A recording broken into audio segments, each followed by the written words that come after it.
Hi, it's Gadget UK here again, back for the third part of the Archimedes 3010 repairs. If you remember in the previous video, we had problems with one of them that was given a red screen, and yeah, it was proving very difficult to try and get any clues as to what was wrong with it. Before we do that, I'm just going to show you a back plane. It's like a 3D printed piece that you can use to replace the the piece of plastic that goes on the back of a 3010, and then we'll move on to the actual repair. So the other thing I've got here from eBay, as you can see, is a 3D printed backplane for this. This one's got gaps here for compact flash cards. So I mean, I do plan on fitting a compact flash card there at some point. Let's just see if this fits. I don't know how precision it is. Yeah, it seems to. As you can see, you know, it's white instead of the grey of that there. But the one thing I was going to do, the only one of these I've got, these back plane things here, is the cream one, the cream case. And I did have that in here at some point, you might have noticed, because this is the one I was going to keep for myself, and I thought, well, I feel guilty about that because the cream one's now not got one, and mine would have had a cream one. So I may as well go with this, even if I never get any compact flash cards for that. It's just one way of dealing with that hole in the back there. Before scalping anything, I thought, let's just go back to basics and let's just check the data bus and the address bus on the ROM and RAM. So the data bus on the ROM, it kind of goes every other pin, so it starts at like pin 14, I think, here, and then it goes, that pin, and then you miss one, and then you miss one, and you miss one. You do 4 bits that way, and then you do 4 bits up this side, and then you start with the even ones instead, the odd ones instead of the even ones, like start on pin 15, and again it's like miss one, miss one, miss one, come round here, until eventually you've done all 16 bits there. They're kind of like here on both of these, actually.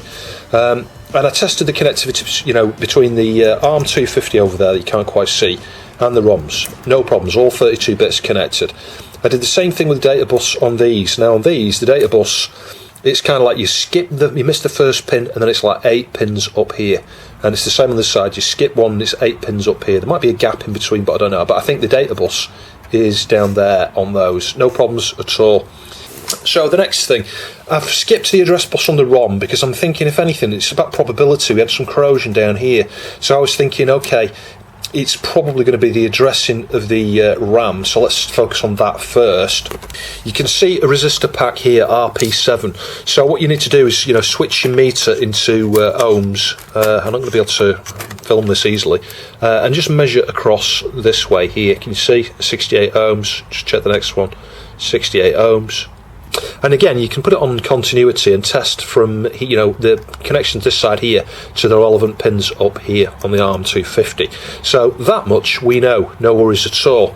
So coming back to the RAM now, the schematics are a bit hard to follow because it doesn't really show you the pin numbers of these on this chip. So you know which ones the data bits are, the address bits are. They're kind of, some of them are up here, I think, and the remainder are here. But tracing them is not that easy. But what you can do is just test from the points there.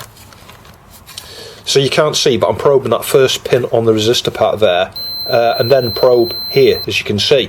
So I worked my way around, and then I found pins on this side here, on both of them, are shorted. There's a beep on like 3 pins, and I thought, that's not right.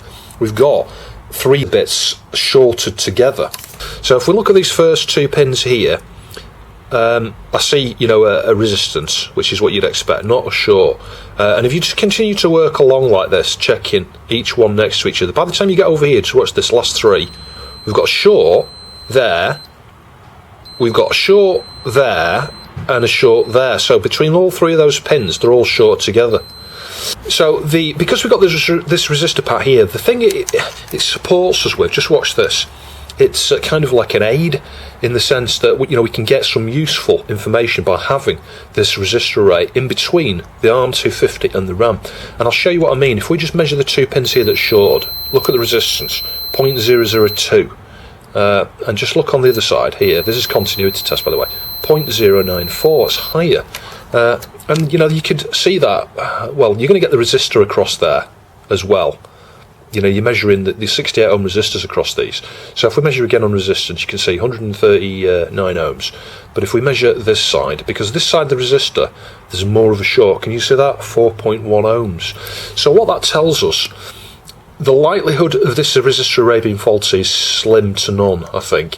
But more importantly, because we've got higher resistance on this side, that kind of gives me some confidence that it's not the 8 address bits here that are shorted. So that's kind of good news. But what that does do, it gives me the clue that it's this side of the resistor pack here, which ultimately is going to be this RAM. So it would seem that the address bits on this have shorted internally. This probably would explain why when you put in the memory module there to bypass the RAM, still wasn't working, because the address bits, you know, even though this chip might be disabled, if these address bits are all shorted as they are now, it's going to mess up whatever you plug in there as well. So I think this has been a RAM thing all along. What's probably happening is the diagnostic can't deal with the fact that 3 address bits are shorted. Those address bits may be going somewhere else. I thought they would just dedicate like a RAM addressing port dedicated to the RAM, because the address bits that go to here are not the same address lines that go to here. That's important to know. But the data bits obviously are, you know, if you measure connectivity between the 16 data pins on here, you'll have a connection to one of these, and I think these are the opposite way you would expect. So I think like that one's paired with this one and this one's paired with that one, or something like that. I could be wrong, but I just remember that from a few minutes ago. Having said that, there's that much stuff going around my head, I honestly can't remember. So we're going to remove that next and see if the short goes. And I can show you that here, I think, if we measure these pins up here. Hang on. Yeah, you can see we've got shorts. So we shouldn't have shorts. So I've got some of these replacements. They're not exactly the same part number, but they should work as a replacement. So we'll get the hot air onto this and remove that next, and just see whether those shorts have gone on the resistor array. We will just get a little bit of Captain tape. The way to do it is, as you can see, do it that way like that, and then try and flatten it down a little bit. You could perhaps do with a bit of foil. Let's just try and pull that back off again. What I want to do is get it to go down like that there, if I can, and just maybe stick it down a little bit like that. Yeah, there we go, that should do.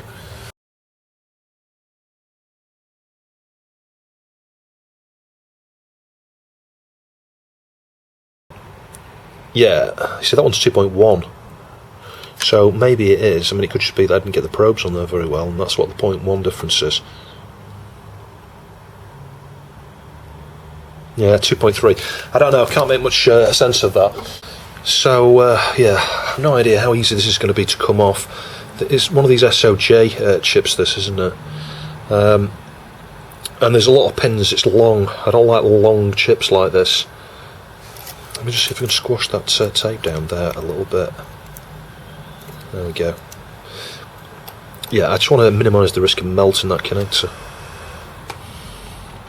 So let's focus on this side first.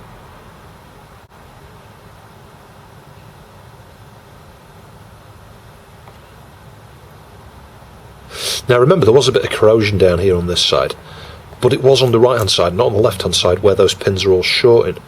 So I don't think the corrosion is the issue. I think maybe this chip's faulty, but it could be that one, because remember, the bits are joined up. So the 3 address bits that are short, they also go to this chip here, so the measuring is just short over there as well.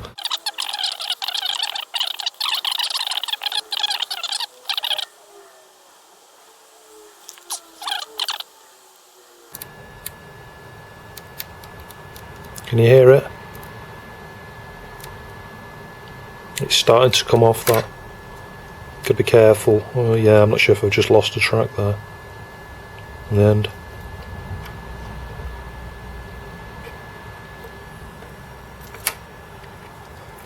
Yeah, it's hard to tell whether we lost a pad. I don't think we did. I think it just lifted a little bit. Yeah, it was this pad here. Is that? Yeah, that pad's lifted up, look. Yeah, that was just a consequence of me putting a little bit too much pressure here. I don't normally do that. That's the first time I've ever done that. So anyway, we haven't lost it, it's just come a bit loose. So, the main thing is, let's just put it on continuity. And let's measure over here again, and just see if it's made any difference. And it hasn't. So I've still got a short between 3 address bits there. So, do we remove that one? I guess it's the next logical thing to do. I mean, I do have some replacement RAM here, but I'm thinking it's not this. I might just, while I let that cool down, we'll clean that up in a minute, but while I let that cool down, I'm going to go look at the schematics and see if anything else uses that address bus, or is it dedicated to the RAM here. I mean, if it's dedicated and I can't see any other connections anywhere else, it's got to be this. Unless for some reason this is shorted internally, maybe. That's a possibility as well. I mean, it would be pretty rare, I would imagine, for something like that to happen. But, I mean, again, we could just remove that with some hot air and see if the short's still there. I'm just wondering if I should do that now, actually. Yeah, go on, let's do that. I have seen resistor arrays do weird things like that before,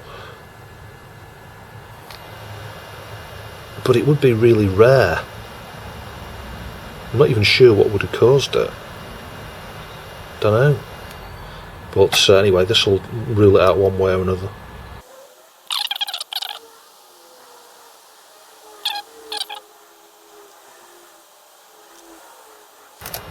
Oh. Yeah, be careful when you're pushing to get a bit of pressure on it, because you can damage things. But anyway, that's off. So again, I should let it cool down really, but I'm just super eager to see if that's made a difference. Yeah, still got short. Yeah, so I could be missing something, but looking at the schematics, I see nothing else that uses the RA bus there. You know, it's a RAM dedicated address bus as far as I can see. So it looks like it's got to be this. It's crazy, isn't it? Out of the 3 things it could have been, it's the last one.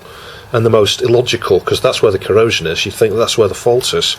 I mean, there could be a short here. I don't know, I'm just wondering if this connector's the fault, because there is a bit of damage here, look. I wonder if that's what I'm going to end up having to replace in a minute. Anyway, let's just see how we get on with this.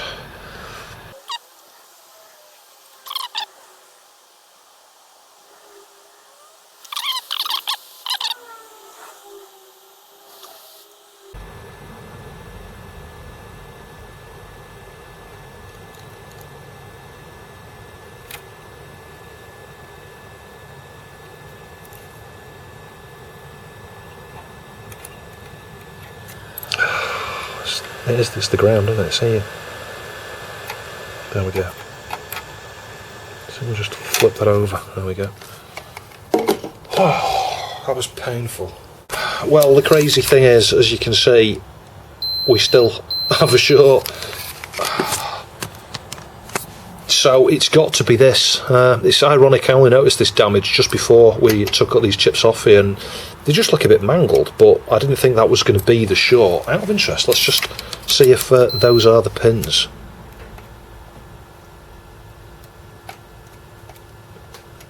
No, they're not. So, I don't know, I'm a bit puzzled as to what's going on here actually, because it looks like that isn't the issue. So I'm thinking it's one of these two. I'll just show you. If I measure here, you can see we've got a short between those 3 pins, but also here as well. Hang on. And it's the same resistance, so again I've got no clues as to which one of these it is, but I'm guessing it's something's got under one of these, a piece of metal or a piece of wire, maybe from one of the mods that was done. Something's got under that. I mean, there is some damage to the pins here, so are these 2 separate strips? They look like they are. It looks like a strip there and a strip there and a strip there, strip there. So I don't know whether those will separate. Is it a separate piece? I'll inspect super close. This could all be one assembly, but it looks like 2 separate strips. So I'm using the Heiko here, thanks to Dermot Sweeney again. I'm going to be thanking him an awful lot through these videos. Oh, what is going on here?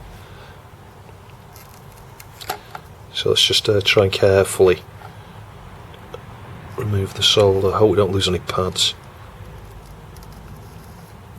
Normally I would go the other way actually, you know, from right to left, just because they're attached to wires on the other side. like this way, you're always best off going in the same sort of orientation they are laid out in their maximum length or width, or call it what you will.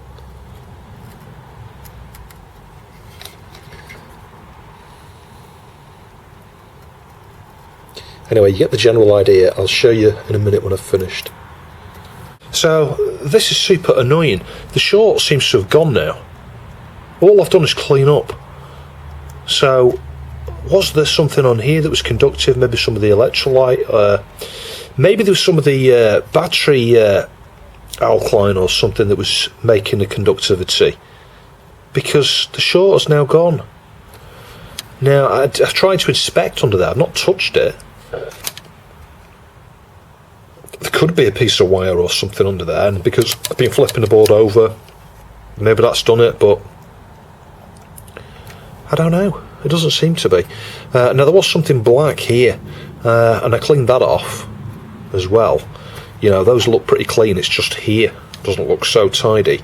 But the short has gone. I might just take those off next before I reintroduce anything. You know what? Just because it's going to be a bit easier, and it will mean that once these are not on here, I can get easy access to this side of this IC and this side of this IC here when this is not in the way.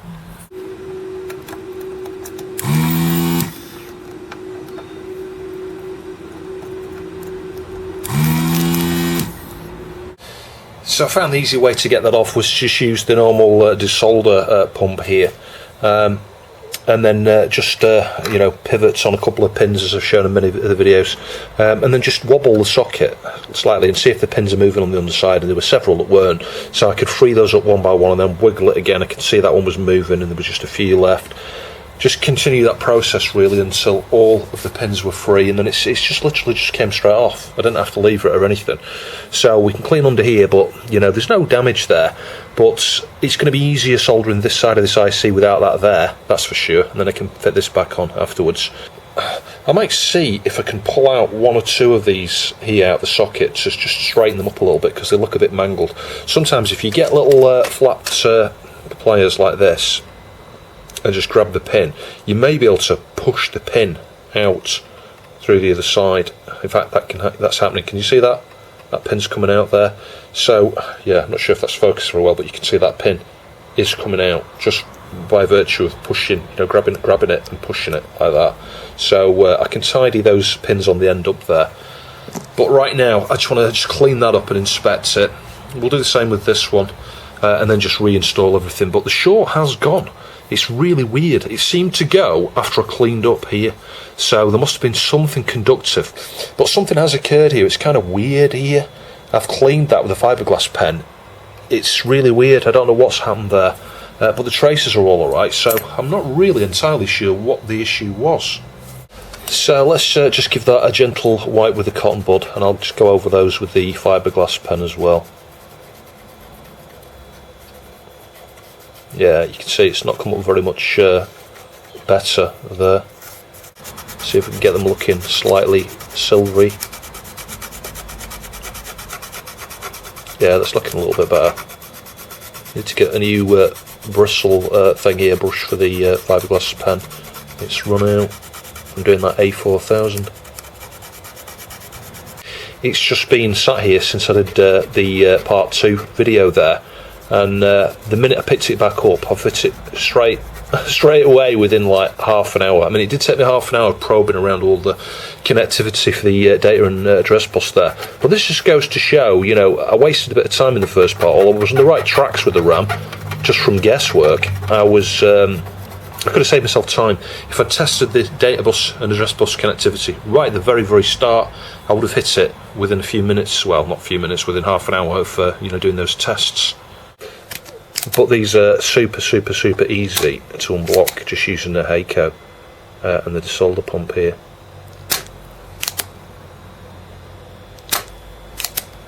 With the solder removed, as I say, just grab a few and just pivot like this, and then we'll start wobbling the socket to see which pins are moving and which ones aren't.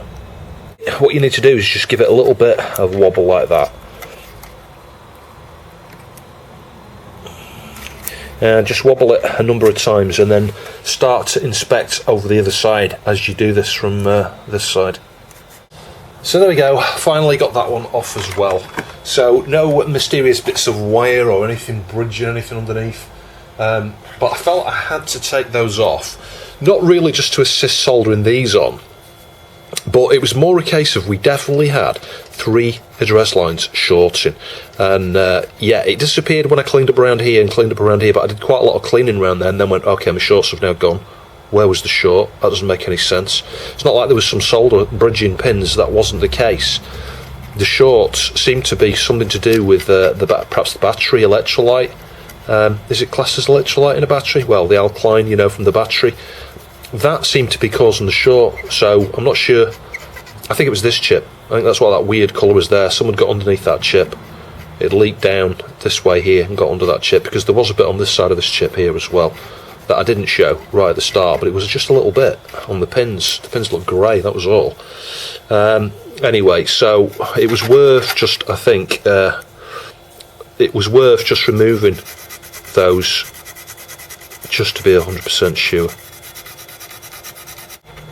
But at least now we've ruled out any possible causes. So the next thing is to get everything back on here. So I'm going to start with the RAM chips, I think.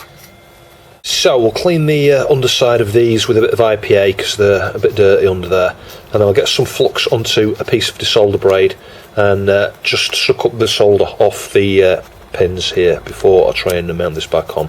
Now, if you saw a previous video where we fixed a SIM, a 72-pin SIM, you'll notice with that I fitted it with hot air, because it's the same type of chip as this, and it was very difficult because the clearance in that case. In this particular case, the clearance is not going to be an issue, so I will solder these side on, which I've done before with this type of chip, and it's generally not an issue. But when you've got no clearance down the sides, you end up having to put solder on the pads or use solder paste and use hot air. Nevertheless, we should be able to get these back on. I'm always showing the same old things on my channel, aren't I? It's the same with every blooming repair pretty much. But if I'll try and keep this in shot.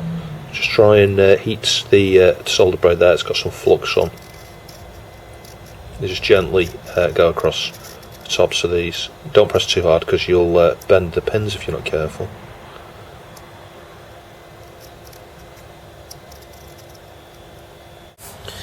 I think I can say with 100% certainty that it was the left-hand IC there, the pins underneath it, you know, I don't know, something had got onto the traces.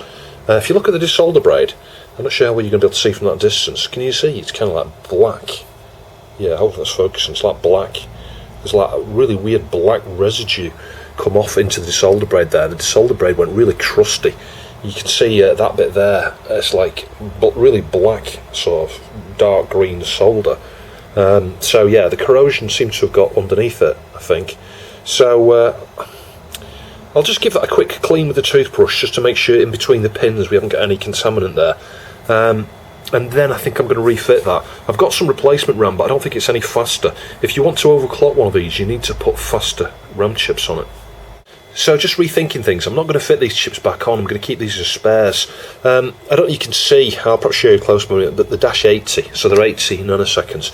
I've got some brand new Hitachi chips here. Now, I don't see a dash something, but I see a 6 on the end. I think these are 60s. So I'm going to fit these on because we're going to be able to then overclock slightly with these chips. We won't be able to go super fast, but we'll be able to overclock beyond the original 12 megahertz that these are, are set to. But I wouldn't leave it overclocked, I don't think, or I might do. I don't know. I might sell it overclocks. We'll see. So as much as I really didn't want to mount this with hot air, I see no alternative. There's just not enough clearance, getting the anchor point. So I managed to anchor one corner, and then the other one wouldn't anchor at all because you can't access the pad. You can only access the pin. And the solder, even with lots of flux there, is not flowing very well. So what I've done here is I've tinned the underside of there and then just wiped over with desolder braid to get the excess solder off that. And we're using the new chips here, by the way. I'm going to put those faster ones on. I checked the pin out. The pin out's identical.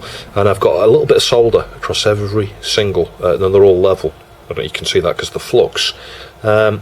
So I'm going to, I can't work out whether to preheat this to get this so it's molten and then stick the chip on and then reflow it, or because the flux is just going to be a mess, isn't it? This is the thing. I think I'm tempted to just sit this over there now, get it totally lined up and in position, and then heat with hot air until it kind of sinks down and holds in position. We might have to manually reflow the odd pin at that point. This is not going to be easy. This is the only thing that I've really going to have struggled with over the last number of years. I don't like the way these are soldered on, these chips. Anyway, we'll just give it a go. Hope I don't lose any pads doing this. So I'm absolutely certain this is not the best way of installing these, but what I've been doing is just tinning the pads up there, making sure the wires don't have solder on so that the chip can fit flush. Get the solder up to melting point all the way around the the socket. It's not really a socket, is it? All the way around the profile of the chip here, and then very carefully drop it on, and then heat for a little bit longer. Press down on the centre of the chip a little bit, then get some more flux on and reflow the sides. But these are proving very difficult to install, far harder than I anticipated, if I'm honest. You can see got tons of smoke coming off this flux. It's just this batch, the last batch of this chip Quicker had. It doesn't do this. Now this is the fiddly bit. I'll try and do it on camera, but I'm going to need to probably just carefully do this off camera, I think.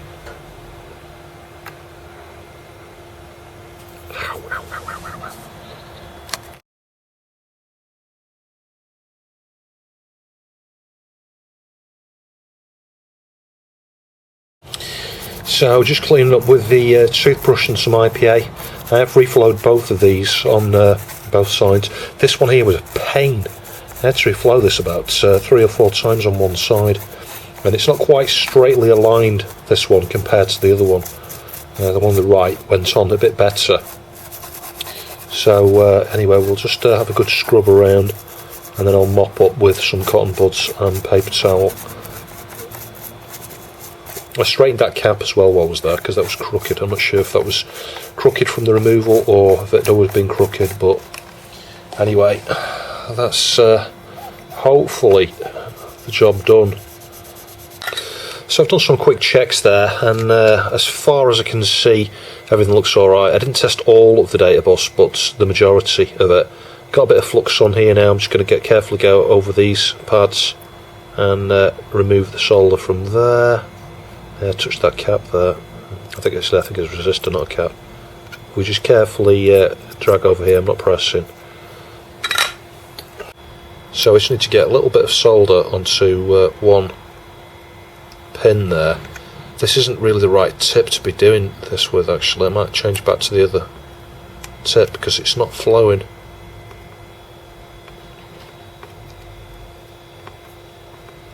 Yeah, there we go. So I just need to adjust that, straighten it a little bit, and then just reflow the other pins. Yeah, there we go. That's nice and straight. So just get a little bit of solder onto here, and oh God, that's what I'm doing. Just do a little bit of drag soldering along here like this, and then we can just bob into them.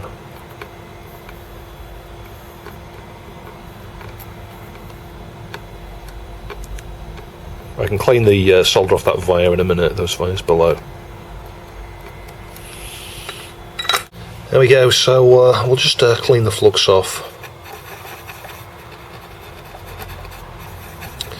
And then I'm going to throw this back into the case and go and connect it up. Now this one's not had the composite mod done to it, so I'll need to connect up the RF. That's what I was using in the previous videos with this particular one that was red screening.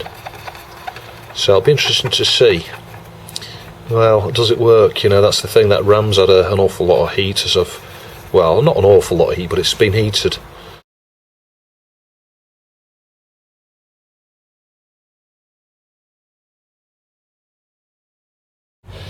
So I left the board unattended, and Yoshi, one of my cats, look what he did. Look at this, look at the state. He's got his claws into there, and he's absolutely destroyed it. But I'm sure you don't believe that story. I've got to take responsibility here. Oh, the horror, the embarrassment, the shame. Nothing to see here. Move along. So what happened? Well, I fitted it and tested it, and we had a white screen. So I reflowed a few things. We still had a white screen. I did some connectivity tests. Couldn't really see much wrong until I realised on this chip here, well, on that one as well, because the address lines are the same, 2 of the pins up here were short again. That's exactly the original fault. We had some shorts on the upper address bits. So I thought to myself, well, that one went on relatively easy. This one was a pain in the bum, if I'm honest. I used hot air. You know, I soldered all the pads, as I think I might have shown that. Soldered all the pads, stuck the chip on there, used hot air, and it took ages. Seriously, it took ages to get the chip on there. So I thought, we'll remove this one. So I removed that one. And you can see, no damage at all. Came to this one, same amount of heat, same amount of time. It came off, lifted up, and as you can see, we lost the pad here. Now, this is not used, so it's not a problem. We lost the pad here, that's not used. The one here is not used. We did lose a pad here, which is used, goes to via there, so I need to fix that. And I think we lost one here is that not used? I forget. Yeah, that's the not used one. And we lost one over here that is used or something, I don't know. Basically, we lost 1 or 2 pads there. And we got one there, as you can see, floating. So, yeah, I was really, really, really peed off, as you can imagine. It really stressed me out and upset me a great deal, because I thought, you know, how am I going to get this working? Because getting the chips on here is difficult when the pads are good, and I'd already found that I had a short, and it was super hard trying to solder them, because there's nothing, these pads, when the chip is on there, there is none, and I mean none, of that pad exposed. So if you've done QFN soldering, which I've done, I did that on those Neo Buff boards. If you saw the Neo Geo repairs I did there, the MV1AXs, I created the Neo Buff board there. It's a small little PCB like that, tiny little thing, about 1.2 centimetres squared, with a couple of 74 HC245s on there. Those are QFN. So you can hardly see any of the pad around the outside, but they've got the pin on the, you know, the side of the chip has got like the pin on it, and there's a tiny, tiny, tiny bit exposed. Even on those super, super small PCBs I did, QFN, it's not so much of a problem. You just get flux down the sides and you can drag solder.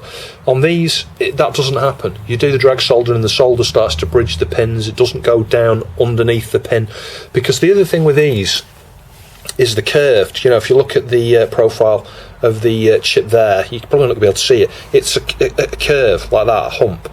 So you need to get a small bit of solder on the underneath of that, and it doesn't trail on the underside. So hot air is probably how they're assembled at the factory. So anyway, long story short, when you've got that much damage, you know, it's that difficult to get it on there. What you're going to do, you're going to end up with a mess. So I thought the best thing to do moving forward is to put some sockets on there. Now I'm going to have to modify these, because you see there's a cap there, there's a cap there. So when you got the socket in place, you can see here there's a problem, and up there there's a problem. It's like by about 0.5 millimetre. So I'm going to need to file about 0.5 millimetre out of that corner, and file a little. I don't know if I can do that one. Let's just have a look. Yeah, it's going to be so subtle. Just file a little bit there. I might even need to just move this cap. I could relocate it. That's the other possibility. But what I'm going to do is get these sockets on there, because that is far, far easier. You're not going to be able to see from here. But trust me, with the finest tip I've got, I can get in between these gaps here, and there's a little bit of the pad visible underneath the pin. So that should be far easier to solder on than it would be to fit the chips. And I would recommend, if you're going to replace the RAM on one of these, fit these. Seriously, get yourself some of these. They work out, I don't know, £1 each or something. They're quite expensive. It's like old stock. You might be able to buy them new from RS or Farnell or DigiKey. But I think that is going to be far, far, far easier. And I've got less risk of, making any more damage on there, creating any more damage. The one thing that could be a bit of a challenge for me is this one that's lifted. You know, the pad that's lifted there, that does need joining up, and I need to check here, but I think that might be, that might be one that's missing as well. I'm not sure. So we might have 2 there to deal with. Well, what I can do with those is solder. They go to the little wires here, so I can solder a piece of kynar. Root them out, feed them through the socket, trim them off, and then just join them up that way. It could be a bit tricky. I might do those pins first, just to make sure we've got a join there. This socket will be a breeze, because we've got no damage whatsoever on that one. So that's a little point. Got a really fine point there. and I've tested I can easily get that into the little cavity and touch the pins, so that should be easy. But this cap here is not obscuring it, this one is. I'm going to relocate it. It's just a smoothing cap between the top pin here and ground. This must be the VCC pin. So the easy thing to do, because it goes to this pad here, which goes to that via, I can remove this cap, and on the underside of the PCB I can mount one side of it onto that via there, because we know that makes a connection here, and then from the other side of the cap, which will be here, I'll just route it to there with a small piece of Kynar. In theory, what I could do is just find the ground on here and just route it that way, but I'm going to stick with the the points, because they go through to the other side on those two positions there, but just map the fit the cap that way, because it then means I don't need to cut a piece of this out here, which could structurally weaken it. If you got rid of it, because I'd have to cut this whole chunk out here there, so it'll be very thin piece of plastic remaining there. It could be a bit structurally weak. Because there's only two of these, it's easy to do. I'll just relocate them, and then the socket should go on super easily. So for the one pad that we absolutely need here, I've just, as you can see, pushed a piece of Kynar into the via there, but pushed it a long way through. It's probably a couple of centimetres on the other side there, floating around on the underside of the board. The reason being is I want to make sure that when we heat on this side, if I pull this over now, and I'll just put this under where the pin is and then cut it off, so it's almost like the length of a pad. Yeah, so that when we heat it, it will have less chance of coming out, if that makes sense. If I snip that there we go. You might not be able to see from that distance, but it is the length of the pad there. So when I fit the socket under that, we should be able to get a nice solder join to that. And if this bit here comes loose, it won't matter, because underneath I can feel, and I folded it over, it's quite long, so it's not going to come out. If you had a really short piece of wire from there to there, as soon as you heat that, it's just going to come off on the iron. It's going to come off on the tip and float around and stuff. So anyway, that means now we're in the position to get the socket on, actually. So you can probably just about see here, I've tacked that corner there and tacked this corner here. Use some blue tack to hold it in place while I do those first few points. The next thing I'm going to do is that fixed wire. Now I cut that fixed wire down by about half as long, so it was only a little bit stuck out, a few millimetres in length, and I can just about see it's just under the pin here somewhere. So I'm going to solder that one next, and then I'll just do the remaining ones. I think before I do that, I might just get some flux in there. I'll get the no clean flux just to assist. It's a liquid type, I'll show you that in a minute. I'm not sure you're going to be able to see this as I'm doing it. It's nearly impossible without an overhead camera. I'm having to use magnification, to see on earth what I'm doing here. This has proved to be much easier than the other one. And you can see I left 2 struts. I cut out the other ones. And the way to do this is to get some flux in there, get the solder on the pin, and then flow it. I've got a super fine bit on this iron as well. And I am so struggling with this. I've been at this for hours. You see, I bridged 2 pins there now. Oh, good God. So I'm sorry I've not been able to show you literally anything of the solder there. Just trust me, I've been at it for about 3 hours to get those 2 sockets on there. It's crazy how difficult that was for me.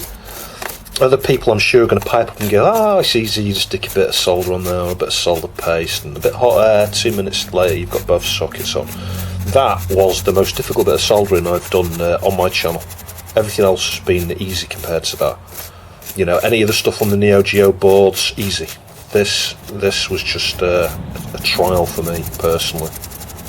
I'm sure I'd get better at it with time, and I could maybe use, I don't know, solder paste and hot air. That might be the best thing. Maybe even if I'd stuck solder paste in there and tried to just solder them and left the struts in place. You can see this socket here, I left a strut there, and this one, I removed them both as I'd soldered it. So I soldered all the pins first, and then it was just looking a state. And then I cut the struts off and added some flux and reflowed it, and then I started to get nice clean joins. Up until that point, it was proven very difficult, because even with a fine tip, the solder does not blob on the end. When it's a fine tip, it goes up and goes onto the thicker part. That is the difficulty with the solder I'm using here. I can smooth off you can see that the plastic piece in the middle there. I can smooth off the stuck out edges and things in a minute with a file, just to make it look smooth, flat, and it'll make the IC fit in there a bit flatter as well. But right now I just want to just mop all this up, inspect it, and then get the chips in and go and test it, I think. Well, quite frankly, I am amazed, especially after the complete pig's ear I made of the RAM there. If I just reset this, I'll switch the power off and on. I'll hold down the delete key. You'll see we get the normal 2 sort of colour there, and you get the red background and the black to show that it's initialising the settings, flashing cursor. It should boot, but then it's not doing. So I think we've got a second fault with this. And I don't think it's the RAM, because I think the RAM would have been detected on the initial post there. But if you leave this long enough, this is the interesting thing. Let me just try and lift the keyboard in case the keyboard's something to do with it. I don't think it is. No, yeah, because I lifted the keyboard up before and then it started to boot, but I think the same thing's going to happen now actually. If I just leave that like that, just carefully put the keyboard down. It's kind of not ideally assembled at the moment, to be honest. I'll show you how the RAM looks in a minute. Instead of mounting the SMD caps on the underside, I just put a couple of disc type ceramics 100 nanofarad. I checked the schematics and that's what seems to be required in that location on the board. So the next thing with this, I'm wondering if it is the chip actually, because there was some short pins or something on the floppy drive, and I think that's what the original French text was suggesting, a bent pin on the floppy drive. So it looks like maybe there's something wrong with that side of things, because the floppy LED is on constantly. I'll show you in a sec. But the main thing is, if you leave it long enough, and I might have to jump cut this because it does take a few minutes, it starts to come up with the normal UI. Yeah, connected to my floppy drive. Can you see this? This is the point where it is not working. So the fact that it's flashing continuously indicates a fault. I'm not sure what. That is the question. What is that indicating? It could be chip site C, or it could be connectivity around there. You know, there's a few resistors that are a bit questionable.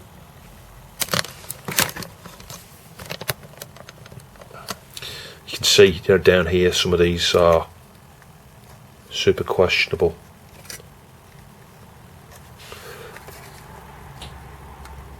I really shouldn't be handling it this way. Yeah, but it could also, but it could be the chips IC there. So yeah, I'm not sure what to make of this at this stage, because the keyboard's kind of non-responsive at that point. You can't break, you know, you can't do a break, a reset, nothing. But what you can do is, like I say, power cycle it. You get the normal response on the screen of the sort of light pink, blue, it goes black, and then this is the situation we're in. It's almost like it's trying to boot from the floppy drive or something, I don't know. This does indicate faults, but a continuous flicker, and you can hear the drive. Not sure if the cable's right on that floppy drive either, because it's one of the ones that's got a couple of cut connections. Might just go and borrow the one off the other 3010 just in case this one from a 3000 isn't right. So I've had to abruptly end the video again. There is another fault on this system. The RAM is obviously now fixed. If I've mentioned SRAM in previous videos, it's not. These have DRAM on there. So there is a second fault. It's resolved in part 4. Hopefully you found the video interesting. If you can support the channel via Patreon, please see the link down below. I'd like to thank Zarchos for sending these, and I'll catch you in the next video.